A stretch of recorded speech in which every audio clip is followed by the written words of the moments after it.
இசைப்பிரியர்களுக்கு வணக்கம். நாம் தனித்துவமான ஒத்த இனிமை கொண்ட பாடல்களை தேர்ந்தெடுத்து அதன் இனிமையில் லயித்து அது ஆக்கப்பட்டுள்ள விதம், அது இசையமைக்கப்பட்டுள்ள விதம் என்பது பற்றியெல்லாம் ஒரு சுயமான ஒரு தேடலை வைத்து வருகின்றோம். இவ்வாறு இன்று இதுவரையில் ஒவ்வொரு விதமான இனிமையை காட்டக்கூடிய பாடல்களை சென்று கொண்டுள்ளோம். இன்று ஒரு குறிப்பிட்ட இனிமையை தரக்கூடிய பாடல் தொகுப்பை பற்றி பார்ப்போம். இந்த பாடல் தொகுப்புகள் ஒரு முதலில் இசைத்து பார்த்து அதனில் எந்த ஸ்வரம் பிரதானமாக முக்கியத்துவம் வாய்ந்த விளங்குகிறது என்பது பற்றி பார்ப்போம். வெவ்வேறு பாடல்களும் தாங்கள் இதெல்லாம் பரிச்சயம் உங்களுக்கு தங்களுக்கு நன்கு பரிச்சயமான பாடல்கள் தான். எளிமையாக சொல்வோம் எனில், தாஜ்மஹால் என்ற ஒரு படத்தில் ஏஆர் ரஹ்மான் இசையில் அடி மஞ்சக்கிழங்கு அடி மஞ்சக்கிழங்கு குமரி புள்ள குளிக்க வராங்க ஆத்துக்குள்ளே அத்தனை பேரும் கண்ணை மூடுங்க என்ற ஒரு பாடல் கேள்விப்பட்டிருப்பீர்கள். அழகான புள்ளிமானே என்று ஒரு பாடல் கேள்விப்பட்டிருப்பீர்கள். பருவமே புதிய பாடல் பாடு இளமையின் பூந்தென்றல் பாடு இது கேள்விப்பட்டிருப்பீர்கள். குறுக்கு சிரித்தவளே இங்கு குங்குமத்தை கரைச்சவளே என்று இந்த பாடல் தங்களுக்கு பரிச்சயமான பாடல். அதே போல காதலின் தீபம் ஒன்று ஏற்றினாலே நெஞ்சில் என்று இந்த பாடல் தங்களுக்கு தெரிந்திருக்கும். அன்பு நடமாடும் கலைக்கூடமே ஆசை மழை மேகமே இதுவும் தங்களுக்கு தெரிந்த பாடல். அதோ மேக ஊர்வலம் அதோ காமன் உற்சவம் அன்பே என்று இந்த பாடல் கேள்விப்பட்டிருப்பீர்கள். நல்லவர்க்கெல்லாம் சாட்சிகள் ரெண்டு, ஒன்று மனசாட்சி ஒன்று தெய்வத்தின் சாட்சியம்மா தெய்வத்தின் சாட்சியம்மா என்று இந்த பாடல் கேள்விப்பட்டிருப்பீர்கள். ஓ காதல் நிலா தேய்ந்தது பூமாலை நீ சூடும் வேலை காய்ந்ததோ என்றொரு பாடல். இந்த பாடல்கள் எல்லாம் முழு பாடல்களாக தாங்கள் கேட்டு பாருங்கள். நாம் ஒரு குறிப்பிட்ட இடத்தில் இதன் இனிமை எங்கு தாங்கி வருகிறது என்பதற்காக தேர்ந்தெடுத்த ஒரு சில வரிகளைத்தான் நாம் தற்பொழுது பாட்டு இதை இசைத்து பார்க்கும்போது எந்த குறிப்பிட்ட இடம் இந்த இனிமைக்கு காரணமாக இருக்கிறது என்பதனை நாம் காண முடியும். ஆகவே இன்று இங்கு நாம் பார்க்கிற ஒரு தனித்துவமான ஒத்த இனிமை காட்டக்கூடிய சில பாடல்களை தொகுத்து பார்த்துள்ளோம். இதனை நாம் கீபோர்டில் இசைத்து பார்க்கும்போது இந்த இனிமையை காட்டக்கூடிய ஸ்வரங்கள் என்ன என்பதை பற்றி நாம் தேடி பார்க்க முடியும். ஆகவே அன்பர்கள், நாம் தற்பொழுது பின் செல்லக்கூடிய இந்த கீபோர்டின் உபயோகத்தில் இந்த இனிமையை நாம் பார்ப்பது எவ்வாறு என்பதனை நாம் பின்தொடர்கின்றோம். ஆகவே இந்த பாடல்களை நாம் கீபோர்டில் இனி இசைத்து பார்த்து அந்த குறிப்பிட்ட ஒரே மாதிரி ஒரு தனித்துவமான ஒரு இனிமைக்கு காரணமான அந்த ஸ்வரம் என்ன என்பதை பற்றி நாம் பார்க்க உள்ளோம். ஆகவே பின்தொடர்ந்து பாருங்கள். தற்பொழுது நாம் கீபோர்டில் இசைத்து இந்த இனிமையை கண்டறிய முயலுவோம். தற்போது முகவுரையில் குறிப்பிட்ட அந்த பாடல் வரிகளை எந்தெந்த பகுதிகள் என்பதனை நாம் இசைத்து பார்ப்போம். இங்கு அந்த இனிமையை நாம் கண்டறிய முடியும். முதலாவதாக அடி மஞ்சக்கிழங்கு என்ற பாடலை இசைத்து பார்க்கும்போது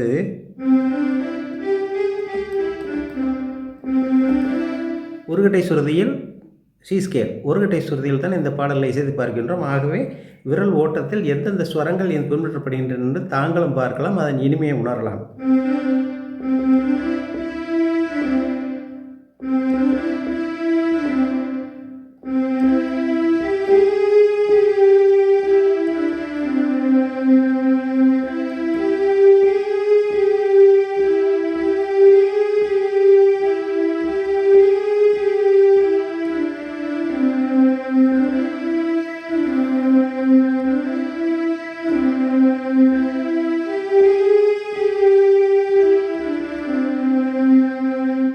அடுத்து அழகான புள்ளிமானை என்ற பாடலை பார்த்தால்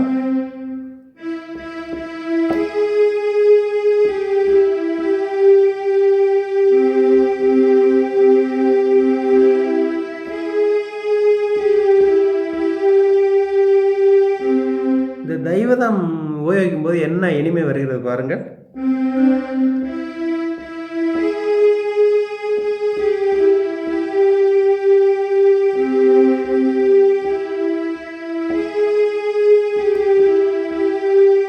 சிறிய தெய்வதம்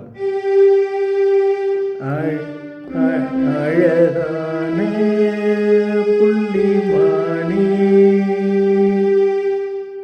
அடுத்து காதல் இல்லாத ஒரு வாழ்க்கையாகுமா.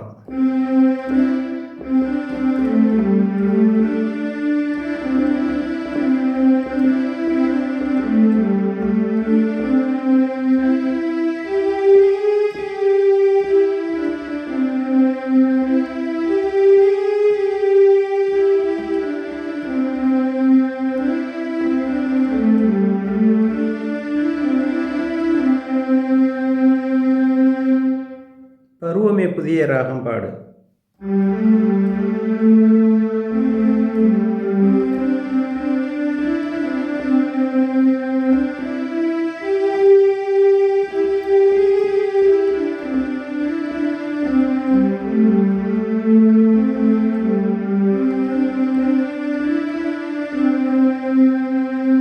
அடுத்து குறுக்கு சிறுத்தவளை.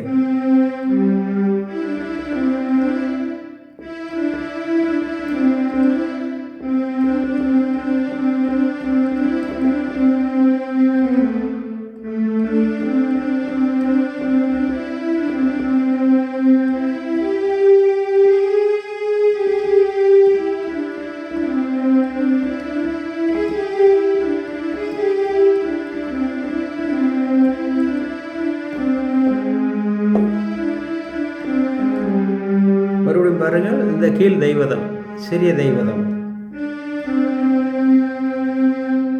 காதலின் தீபம் ஒன்று.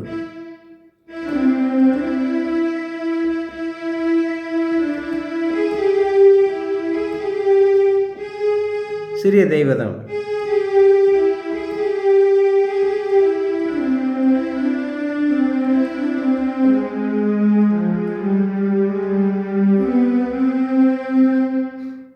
அன்பு நடமாடும் கலைக்கூடமே இனிமைக்காக இந்த சிறிய ரிஷபம் ஒரே ஒரு தருணத்தில் மட்டும் உபயோகிக்கப்படுது, ஆரம்பத்தில் மட்டும்.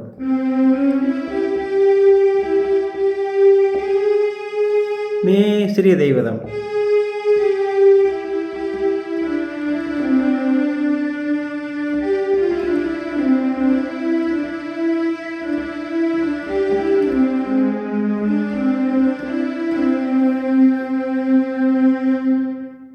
அதே மேக ஊர்வலம் பாடலை செய்து பார்க்கும்போது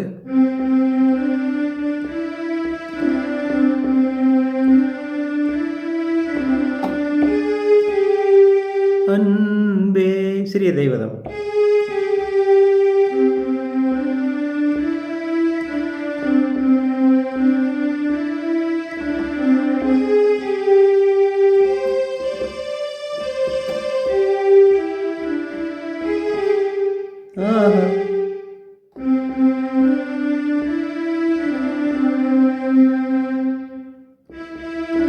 நல்லவர்கள் எல்லாம் சாட்சிகள் உண்டு.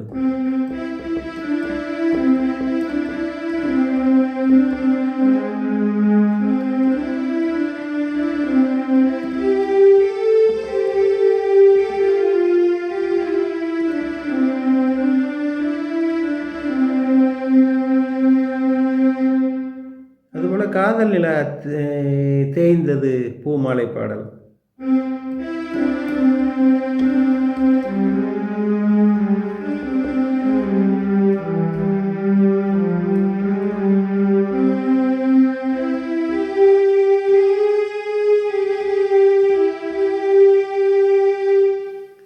நண்பர்களே, இத்தனை பாடல்கள் பார்த்துவிட்டோம். இங்கு தனித்துவமாக நாம் குறிக்கக்கூடிய இடம் பாத.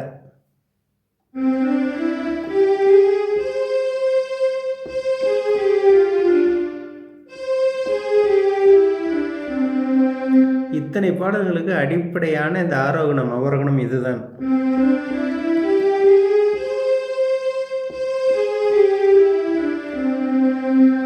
சரி க பத சத பகரி ச. மத்திய சத்தியமாவதி சொல்லும்போது கூட இந்த ஸ்வர வரிசையைத்தான் சரிகபதசை என்று தான் கூறினோம்.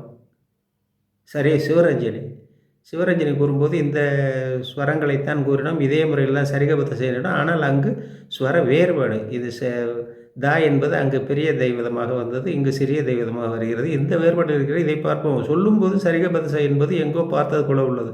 பூபாலம் தோடியில் வரக்கூடிய அந்த ராகத்திற்கான ராகத்திற்கான ஸ்வரங்கள் சரிகபதசை என்று தான் வந்தன.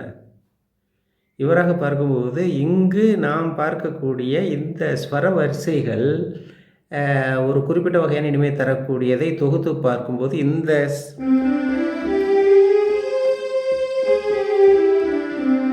என்று இந்த ஸ்வர தொகுப்பு சரசாங்கியின் கீழ் வரக்கூடிய சேராகமான வாசந்தி என்று பெயரிடுகிறார்கள். ஆகவே இந்த நாம் எங்கு பார்த்த இனிமையை தரக்கூடிய பாடல்கள் அமைந்த ராகம் வாசந்தி. ஆகவே அன்பர்கள், இந்த இனிமையை நாம் தகர்ந்து பார்க்கும்போது இந்த இனிமையில் பிரதானமாக அங்கம் வகிக்கக்கூடிய ஸ்வரம் சிறிய தெய்வதம் என்பதனை நாம் தெளிவாக குறித்துக்கொள்ளணும். இந்த சிறிய தெய்வதம் வரையிடம் மற்றும் அப்படியே மெய்மறக்க செய்கிறது. அதனை நீங்கள் பார்த்திருப்பீர்கள். ஆகவே இவ்வாறாக பார்க்கும்போது இந்த ஸ்வர வரிசைகள் சரிகபதசை என்று ஆரோகணம் அவரோகணத்தை தாங்கியுள்ள இந்த ராகம் வாசந்தி என்ற ராகமாக வருகிறது. ஆகவே இதனில் வந்த சில இனிமையான பாடல்களை பார்த்தோம். இது தவிர தங்களின் இனிமையை உணரும்போது வெவ்வேறு பாடல்களில் இந்த இனிமையை கண்டறியப்பட்டால் அது வாசந்தி என்பதனை தாங்கள் எளிதாக அறிய முடியும் என்பதனை இதன் மூலம் தெரிந்து கொள்கின்றோம். ஆகவே அன்பர்கள், இதனை தொடர்ந்து அடுத்து இந்த சரசாங்கியில் வரக்கூடிய இனிமையான மற்றொரு செயரகம் பற்றி அடுத்த எபிசோடுகளுக்கு செல்வோம். நன்றி, வணக்கம்.